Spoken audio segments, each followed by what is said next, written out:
Welcome to Cop Chat. This is Jessica Phuang, the Ethnic Responsiveness Manager for Tamaki Makaurau for the New Zealand Police.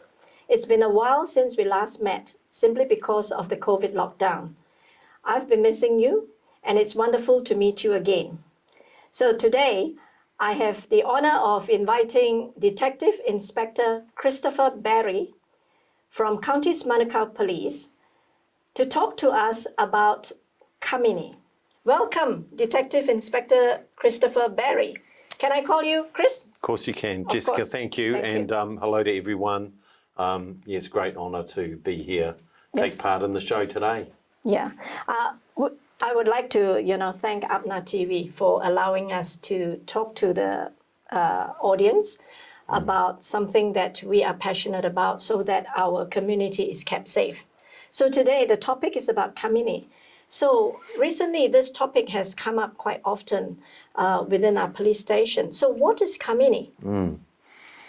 Yeah, KAMINI has been brought to our attention. There are some things that we know about KAMINI. It is a product that is available overseas, I think particularly in India.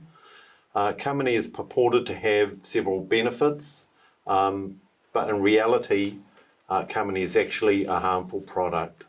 So KAMINI is purported to have some benefits for men, particularly in the sexual health area. The reality, once again, is that that is not a proven fact. So, KAMINI... So when you mention it is harmful, how is it harmful?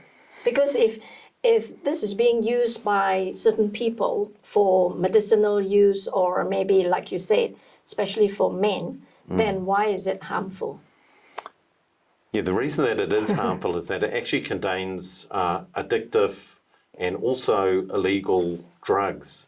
Some people may not know, but KAMINI contains commonly the Class B controlled drug opium. Opium. Opium. Okay. It may also contain other illegal substances, including morphine and codeine. So those are both medicines and drugs that need to be prescribed medically by a doctor. But yeah, certainly the KAMINI that we are aware of does contain opium, and that Class B controlled drug puts it as a reasonably serious drug. So more serious than, for example, cannabis.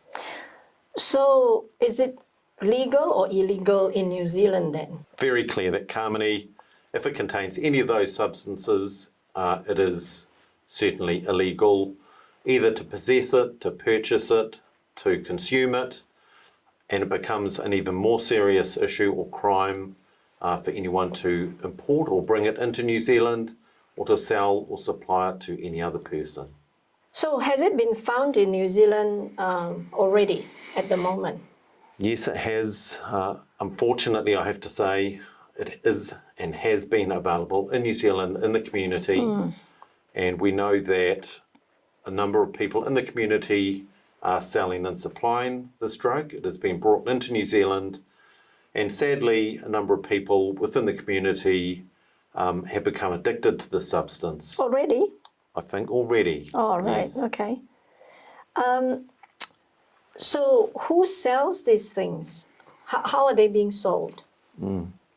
Indications that we have are that KAMINI is being sold clandestinely, so not openly, not to everyone, but it has been supplied through outlets, particularly within the community and the Indian community. It is made available. Right. So would you say that those people who are selling them, are they aware that this is an illegal product? If the people that were supplying it didn't think it was illegal, then there would be no reason why they wouldn't advertise it and display it openly on their shelves. So right. So they're selling it under the table. I think the clear answer to that is that it has not been sold openly. They knew it is illegal. The clear inference, anyone that is selling it in that covert, secretive manner, that would indicate to me that they know that they shouldn't be doing that. So say, for example, if someone is caught selling this, what are the penalties? The penalties are actually quite severe, and it's important for the community to understand that New Zealand Police is particularly focused on those people that are selling, supplying and bringing this harmful product into New Zealand. Those who are buying the KAMINI, who are using it, who may have become addicted to it, our approach is very much around rehabilitating them, providing them with the help that they may need if they are addicted to break that addiction. And it's the people that are actually selling and supplying this drug that we will resort to utilising the effects of the criminal law against them. So what's the law? What's the penalty if someone is caught selling? Well, say, for example, a store is selling it. So what would happen to that store? Yeah, so there are some serious penalties available to the court, and for selling or supplying Class B controlled drug, that can be up to 14 years in prison. 14, 1-4. Wow. 4 years in prison. But I think the important thing for people to realise is that there can be a whole range of other consequences as well. So for people that are selling it as part of a legitimate business, that can impact on their business. It will disrupt their business and it will affect the reputation of the business. If police are at the premises conducting searches, etc., potentially there could be some adverse media. And another consequence could be that the proceeds of selling and supplying illegal drugs can be restrained. So that means that police can seize cash, items of value, which can include houses, vehicles, boats. Wow.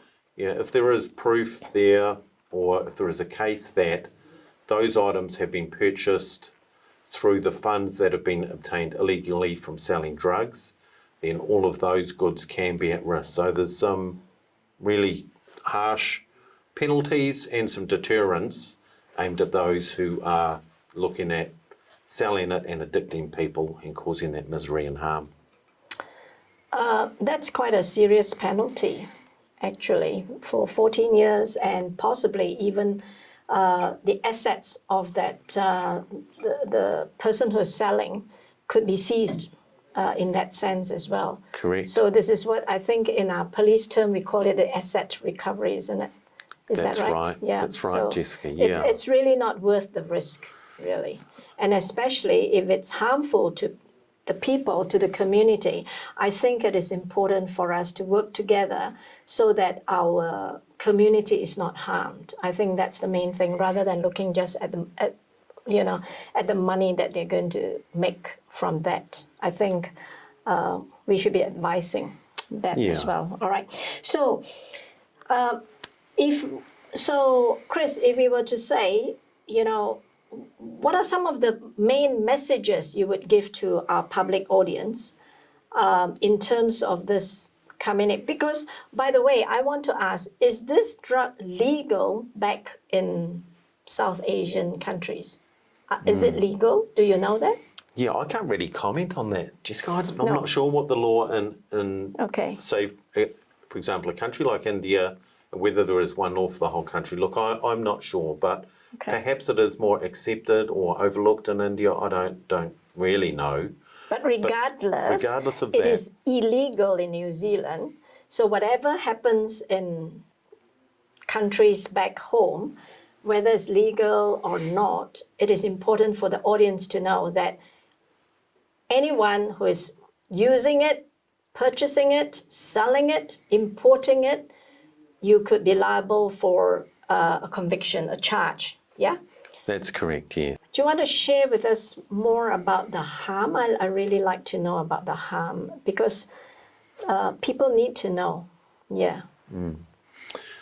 Look, I think it is important that we do focus on the harm, and police are all about trying to prevent harm within communities, and that is very much part of our focus. So we know that KAMINI will have a number of adverse effects on people's health, and if you're wondering whether or not someone may have an issue with KAMINI, there are some symptoms: drowsiness, nausea, unwellness, Things like that, confusion, constipation, slowed breathing potentially. Even slow breathing. Yes, it can sort of slow that whole system down. So some of those are symptoms of a person that is using KAMINI, which is basically opium. These are obviously signs of things that are going on with a person's health that are not good for them. This kind of symptoms that you've just mentioned, are they normally with the people who just first tried it, or as they get addicted, will that even be worse? Do you know anything about that? Yeah, that's an interesting question, Jessica, because what tends to happen is that early in the piece when someone tries KAMINI for the first time, they don't actually need to buy or use very much. But what users do experience, as they have been using it, they need to take more and they need to buy more to get the same effect. So that has an ever-increasing effect on the person's health. Unfortunately, that makes the dealers more wealthy and makes it more lucrative for people to sell, because people become addicted, they develop a tolerance, and then they have to use more of this harmful product. So yes, the person will potentially have those symptoms, whether they're a first-time user or whether they have developed an addiction to the product. Is it expensive at the moment in the market? As I say, when you first start off, you can purchase a small amount which would be sufficient for a person, and that's not going to cost a tremendous amount. But once the person becomes hooked, they have to buy more and more every day or every time that they use this drug, and then it can become to the stage where people are spending $80, $100 a day. And you cannot do without. Because it's an addicted process already. That stage, Look, very much the advice is you do not want to develop an addiction to this product. It's not easy to get off it. Okay, we need to help people who do have an addiction. We do need to help them, provide support, and help them to break the hold that the drug does have on some people within the community. Yeah. So thank you. That's actually very good advice. But okay, say for example, if one of our family members, say for example, if I notice my family members is using this or addicted to this, what should I do? How can I help this family member?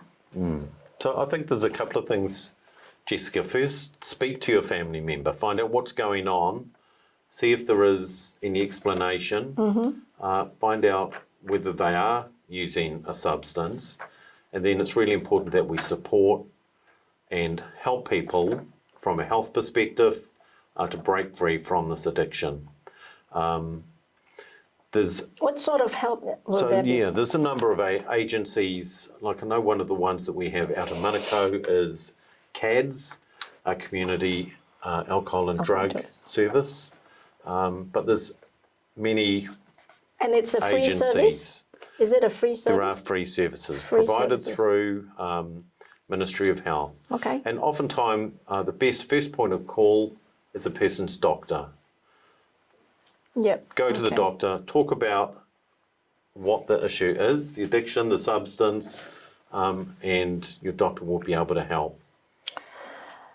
Then what about the people selling it? Say, for example, if one day I go to a store to buy things and I see people talking to each other, and actually they're talking about KAMINI and buying off the store owner, should I be doing anything? I personally think that everyone has a responsibility to address the issue of harmful drugs and crime within our community. But I want to keep safe, so how do I do that? Sure. So if you do have that information, particularly about people that are selling illegal products, drugs, KAMINI, whatever that may be. Or even meth, right? Even methamphetamine, there's things going on within our ecstasy communities. Correct. So how do I report it and still keep safe? Sure. So there's a number of ways. The public can always contact police just by dialing us on that 105 number, so 105, that will connect you into our, basically the police crime line. If you contact that crime line, you can provide confidential information and you can provide your identity, your contact details if you want, and your information will be dealt with on a confidential basis. For those that would prefer to remain completely anonymous, so none of their details are recorded, we also have a process called Crime Stoppers. So the contact number for Crime Stoppers is 0800 555 111. That will put you in touch with Crime Stoppers and you can provide your information. It doesn't go to the police, it goes to an independent organisation, and that information will be Pass on to the police. Passed on to the police. Our preference sometimes is to have the information confidentially so that if we do require further information, we can go back to the person that's provided the information, but we would much rather have the information anonymously than not at all. So things such as if you are aware of someone in the community that is selling KAMINI or any other harmful drug, we would really appreciate people to come forward, be a part of the solution and provide us with that information. And that process of reporting crime in the community applies to a whole range of illegal activities, including such things as stolen property, family harm, and firearms that may be out in the community as well. What I would stress though, if there is a situation where police are required urgently, so if something is happening, someone is at risk of being harmed, or property is at risk of being damaged, then the correct number to call is 111. of course. And that's the way to get an immediate police response where that's what is necessary. And also it is very important to know that regardless of whether you call 111, 105, or the Crime Stoppers on 0800 555 111, there are, you can actually speak to, in your own mother tongue, your own language, because they have Easy Speak, where they provide a lot of different languages that they can reach out and speak to you. So that's really good information. I think it's important for community to work together with the police because we cannot crack all the crime. What is important is the cooperation with the community so that to keep our community safe. I think that's very important.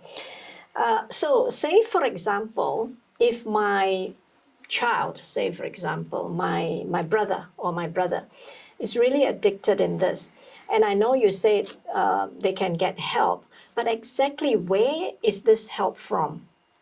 Is it a house, or is it, like you mentioned cats is one of them, but what sort of support and what sort of help do they get? Is it a counseling, or do you know? Can you share with us? Sure, this is my area of expertise, but look, I am aware that there is residential assistance in terms of rehabilitation for drug addiction. Perhaps not everyone requires that. You know, if a positive outcome can be achieved through counselling, but that first step is going in, seeking the help from the GP, or reaching out to one of the organisations that are available, and just making that first contact. The issue, if we don't provide that support to people, you know, the outcomes can be very serious. I know with KAMINI, it's serious enough that there has been deaths from people. All right, okay. Particularly in cases where people are addicted to it and then the drug is suddenly withdrawn. Right. That can have very serious consequences. So, also, Chris, there is a stigma especially within our Asian community. If I report this is my family member. If I report, I do not want, he's addicted to this KAMINI and I know it, but I do not want my family member to be put behind bars. So I don't want to report. What is your advice to that? If the stigma, it's about the stigma of as soon as I report it, police is coming to arrest my family member. And this is a very strong culture within our community. What is your advice to that? My advice to that is that police are focused on those who are selling and supplying these illegal drugs. If a person is using drugs, our main focus is to get that person some help to try and break that addiction from a health perspective. That is very much the focus. It would be very unusual for us to have to resort to things such as you're talking about, putting people into custody, police custody, if they were just in possession of these low-level types of drugs in small quantities for personal use.